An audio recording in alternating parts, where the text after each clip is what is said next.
Good evening. I'm going to offer somewhat unpopular opinion, obviously, judging the room. My name's Ronnie Martinson. I live at 180 Sherburne Road. So it's the fourth house on the left after the bridge. You all want to come tar and feather me after this? But, you know, I've lived in Portsmouth for 30 years. I was born in Portsmouth. Spent my first 5 years in Portsmouth, moved to Rye, and have been back here, raised my kids here. And, you know, 10 years ago, I probably would have had the same opinion as most of the people in this room. But the fact of the matter is the city's changed so much. We've become more exclusive rather than inclusive. We're pricing all our citizens out of this city. And I see this as an opportunity. I have 3 kids. They may want to work and live in this city. There's no way they're going to be able to do that in the current climate. And in terms of whether it's workforce housing, affordable housing, low income, Section 8, you know what, unless they have lasers coming out of their eyes, we're talking about human beings at the end of the day. And I think everyone needs to, you know, I appreciate everyone's stance. Is this, you know, like I just think Portsmouth needs affordable housing for our younger generation, for our older generation, and for people like me who might want to retire in 10 to 15 years, want to stay in Portsmouth. It'll be me and my wife, two individuals, and we'd probably fall into that income. You know, and I know I can sell my house today and make a lot of money, but I wouldn't be able to buy anywhere else. So I just urge everyone to think about it. I know the traffic could be impacted, but I'll be honest, 30 years here, I've never been stuck in Panaway Manor with the exception of when the bridge was being redone and they had the two-way light. The other thing is, in terms of the housing authorities, someone mentioned that none of the local communities have them. I can tell you I've been in the insurance restoration business for 30 years. And Dover has quite a large housing authority. I know York has a housing authority. Kittery has a housing authority. It's called the Navy Base. And, you know, we need to be inclusive of the people that want to be here. And I'd much rather have subsidized low-income Section 8 housing of people from Portsmouth rather than people coming in, like over at West End Yards and on Kate Street and everywhere else. They're coming from New York, they're coming from Connecticut, they're coming from Massachusetts. Let's keep some people in Portsmouth and build it right over here. Thank you.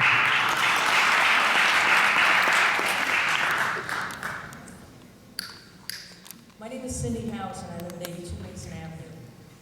The only thing I want to say is Liberty Mutual in Dover just closed their 2 buildings, and they're sending their people to Portsmouth. That's going to increase 3,100 people coming to work here in Portsmouth. Traffic is going to be unbelievable. Thanks, Cindy. Hi, I'm Barbara Wheatcraft, and I live at 422 Sherburne Road. And we bought our house in 1979. Both of my daughters went to school in this school and have very fond memories of it. But everything changes. And I'm not here to say we should or we shouldn't do this, but I'm here to be concerned about how we do it. And I urge all the young people your age, because I'm running out of life, like Bill, to stay very involved. Now, I was one of the people that measured the distance from where you get off Route 95 to the front and the back gates when we were fighting to keep the back gate closed. So I've been there, I've done that, and it's your turn now. What I encourage you all to do is to make sure that whatever we do here in this neighborhood, and one of my friends who visited me once called it the Leave It to Beaver neighborhood, and I think that's appropriate, that you do it right. 4-story buildings are out of character with the Sherburne neighborhood.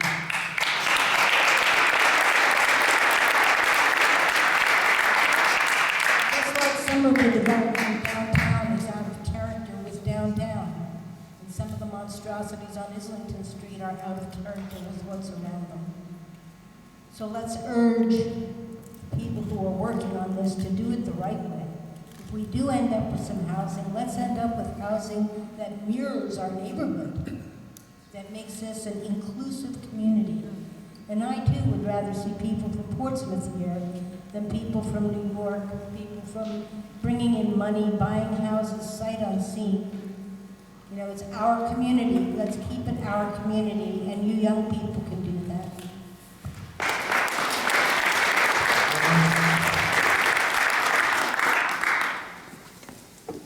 Back this way, all right. All coming in.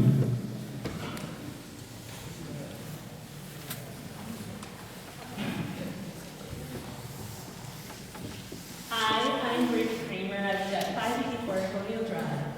A lot of you have had questions about the traffic flow and who has it impacted. Well, I can say it one day severely impacted me. There was a car accident on the bridge. Everyone was fine. However, the bus company calls me and they asked me to come pick up my child. My 8-year-old, heavily disabled child with low muscle tone, he has walking issues, he has severe autism, and he is a flight risk. I had to walk across the bridge through the crime scene, essentially, to get him off the bus and to walk him back through. You cannot help imagine how terrified that was for me and for him. He could have had a seizure from the flashing lights since he also has epilepsy. Luckily, he did not. So even though that was a rare instance, it was a very impactful instance. And many of the New Franklin teachers here know my son. They know him so well, they were kind enough to accommodate him to go to a special school because the New Franklin school could not accommodate his severe disability. So not only is our neighborhood not able to accommodate that my child would be able to go to public school currently in a safe way for them and him and the other children. Now I have to worry if I'm going to have to go walk across the bridge through more traffic to get to him. My other question for you all is, when we talk about affordable housing, and I looked at those numbers for what people were being charged for rent, and I thought, who are these people that can afford this? Because I can barely afford it. And I was very, very fortunate enough to get our home when we did. We were very lucky. I'm not confused by that at all. I can shout it from the rooftops. I love living in Wayne Manor. I wish everyone could live in such a beautiful community. It is absolutely filled with love, filled with pride, and filled with openness to people like my child. No one makes me feel weird when we walk down the street and my son is maybe rolling around on the ground. People applaud him, people cheer him on when he tries to ride his bike, which I had to put a rope, a jump rope, across his chest so that he wouldn't ride into a car. Our neighborhood is safe right now for children like my son. The elderly community, it's safe for them to walk around.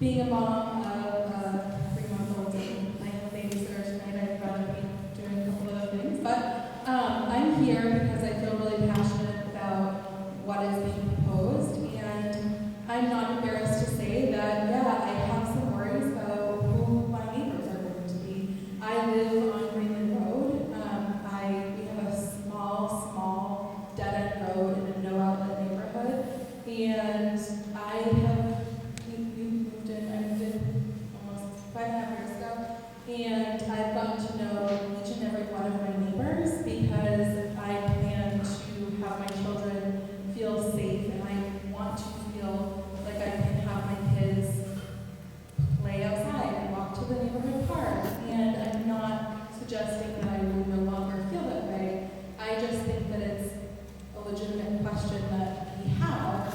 Who are our neighbors going to be? I can't possibly get to know, I don't think, if there are going to be maybe 160 or more people, like I know my 12-ish neighbors. And so that's one concern. But I have other things that have come up since I've been listening here, and so I'll try to make it quick. But I am, we say that it's not a done deal, but yet at the city council meeting, it was said that this is an aggressive timeline, and we're looking for an aggressive timeline. How can we help expedite this? So I just want to caution that there does seem to be, I have questions around that.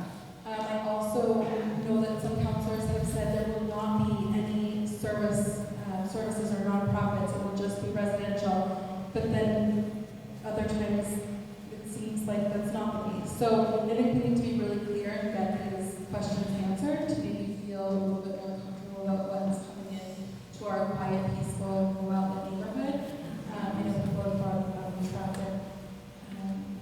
And Mr. Mayor, you said the height of the building, so that's great, but then also the picture or the plans that are presented, I just want to get some clarity around that, because that also shows more buildings and kind of across where that open field is. So I guess I have a couple of questions, and you can kind of tell my concerns around that. But I'm also a teacher, and I know we can redistrict, but class size is really important. And no matter how we redistrict, the more people we're bringing in, and I'm not saying we shouldn't, but that's going to impact class size. And as a teacher, I will say that that is one of the biggest factors that I personally think for student success. So I think we need to just be cautious about that and make sure that we're doing our research. But I guess some of my questions would be, would there ever be an egress, or will there definitely be an egress to work with, at least a pedestrian one? Another question I have is about green space for residents, if this goes through. And also, will there ever be a bus stop or bus station? I think it has to be a certain distance from, I could be wrong on that, a certain distance from a bus stop. So will that bus stop ever get moved onto Sherburne Road rather than Forthway, if that pedestrian way can't be provided?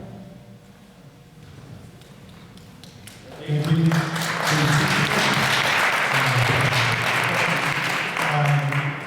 Greg might be able to answer the simple one on the bus stop. It does, in order to qualify, within walking distance. All of this is, again, this is a process to listen to everyone, seemingly 75% that are, or 100% I would say are concerned. 75% say maybe no. But in terms of the details, that's where we have to work to see if it's something that can be viable and the neighbors can support. I think the thing that is probably disappointing is the feeling that you don't feel that we will listen. Yeah, well, so Peter, this is us listening, and I know, listen, it's how you act, and how you respond, and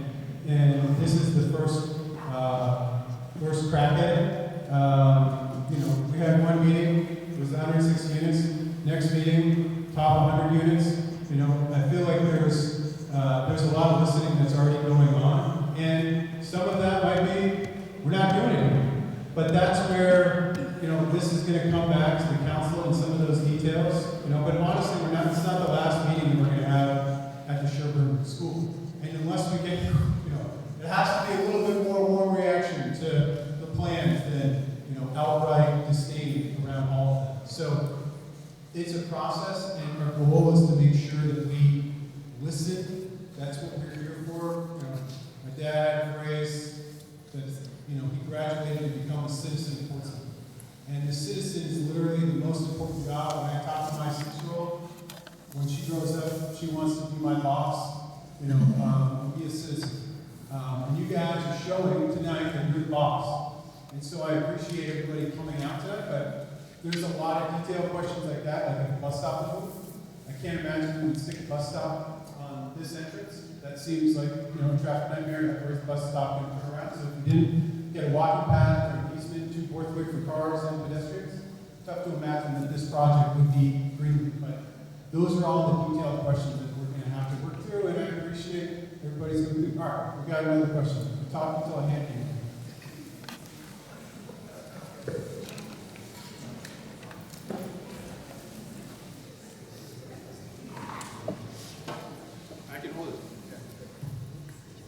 Good evening. Aaron Garganta, 423 Colonial Drive. I'd like to thank all of my neighbors for coming out tonight. This is the most I have seen all of you together in one place, except at the annual neighborhood yard sale. So, thank you. What I'm hearing tonight, and what I am also in agreement with, is that many people feel that affordable or more affordable housing is definitely a need in Portsmouth. So I'm happy to see so many people in agreement and not just outright saying that they're against this because it is affordable housing. But I also hear many people are also in agreement that this project is not ready for prime time and to be permitted and approved on the timeline that you have already, you're looking for August. From a scale perspective, it's still too big, even at 80 to 100 units.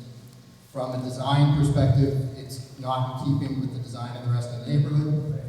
From a cost perspective, you don't know what it's going to cost and what you're going to get approved for how many units you're going to be able to build.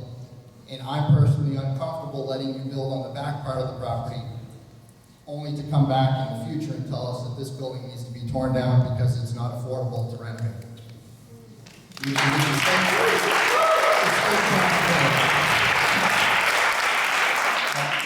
Born and raised in this neighborhood. I went to school here.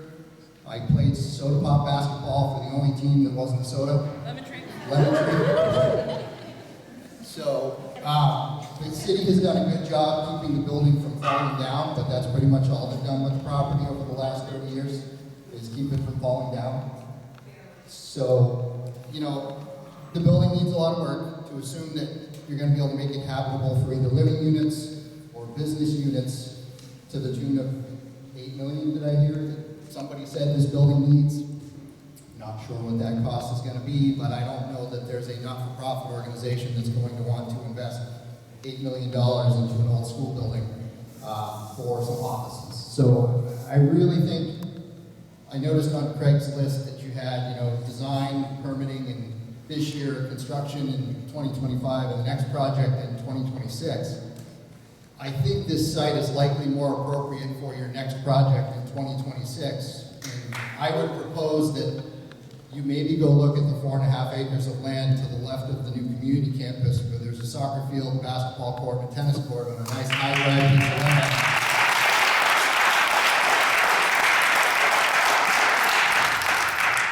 Where you may not get the public outcry that you have right now, and you could probably build a 10-story building without much conflict from water country coming out and saying they don't want to see it there. But I seriously propose that because it's a greenfield site. It's got sewer, there's water out there, there's not elevation changes. One of the things you're going to have to contend with here is 4 years ago now, the city helped create a highway overlay district, so we could all get approved for sound barriers out in our neighborhood. In order to build on this site, you have to do the necessary noise studies with engineered drawings and submit them to the city for approval to make sure that it brings the decibel levels and the proposed apartments down to a certain level. Now, that takes carefully designed drawings with materials that can be evaluated that will also impact the cost of your structure that you haven't designed yet, and other than sketches on a drawing. So that adds to my concern that this project is not ready for prime time, because again, it's costs that you haven't considered in the overall cost of the project. So I would request that you grow this site, continue to design it, bring things back to the neighborhood that we can review and comment on in terms of scale, appropriateness, impact with traffic studies, the sound studies that you're required to do for a variance, and then bring it back to this group of people so they can, you know, be part of the process, give you feedback, get on board with what it is you're trying to propose, which I think a lot of people in this building want to see in Portsmouth. And I think you might find that there are people here that are more willing to get on the side of the city and the PHA to execute the project. A couple of other quick questions that I have is, I believe that other towns in our seacoast should have a little bit more skin in the game with providing affordable housing. And I'm not sure, Craig, if there's anything in your organization's structure that prevents you from building affordable housing units in Greenland or in Newington, other than a general unwillingness for those towns to have affordable housing in their towns. Because if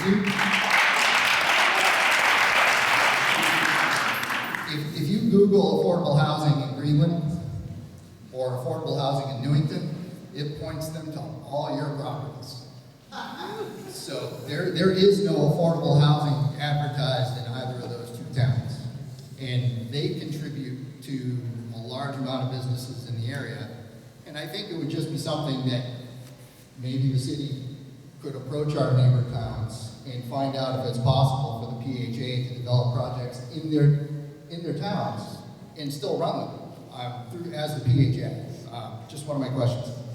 The other was, I'm not sure how this financial agreement works, but does the PHA actually purchase this piece of property from the town, and the town sees that money go back into its general fund, or is the city bringing this property to the table and offering it to the PHA? The latter. Okay. So, the city gives the property to the PHA. And so there is a valuation on the tax rolls of $3.5 million, which we will then not collect taxes on, but we won't get additional money back for the development, but it's something that's part of the consideration. I was just curious what the financial arrangement was. It sounds like it's more like the Lafayette School, where we're the ground leaseholder and you build the property and something to that effect.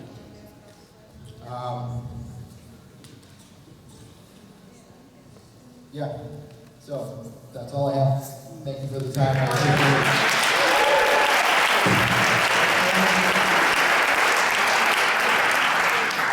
Sorry. If anybody would like to run for the Sherburne Civic Association president and or run the National Night Out or yard sale annually, please come see me after this meeting. Safety volunteers.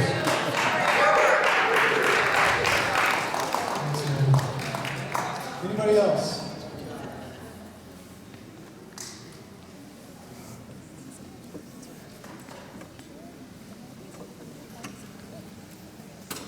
Hi, I'm Cammie Saunders, and I live at 406 Greenside Avenue. And just a question regarding the services portion of what I saw during the first presentation. It looked like the working with Haven and Gather, both services, was pretty far along, and that they also have money that they had to spend, grant money, $2 million or something from Haven, and the food pantry, and they were really keen to be involved in this project, and that seemed like that was a lot further along too than just these plans. So I'm just curious what the situation is with that. I can answer. So Haven and I believe Gavin both approached the city learning that this building would be, there's not, the word is disposition of the building, but it seems weird to say dispose, but it would be moved off from the city. They both were interested in moving their operations within here. That's an ask, you know, to Peter's point, you know, it's other, you know, anybody can make that ask. That is not, it's not a part right now of that. But I say not right now because it could be, because anything could be. But it's not something that the PHA is working alongside Haven and Gather to propose a site here. I know that's confusing because there's a lot of folks that came to City Hall and spoke in favor of taking us down that path and looking at that. But that was during public comment, and so not approved, not saying that it couldn't happen or we don't need, you know, the services of those organizations, because we do in the city of Portsmouth. But that's not something that, it's not something that is included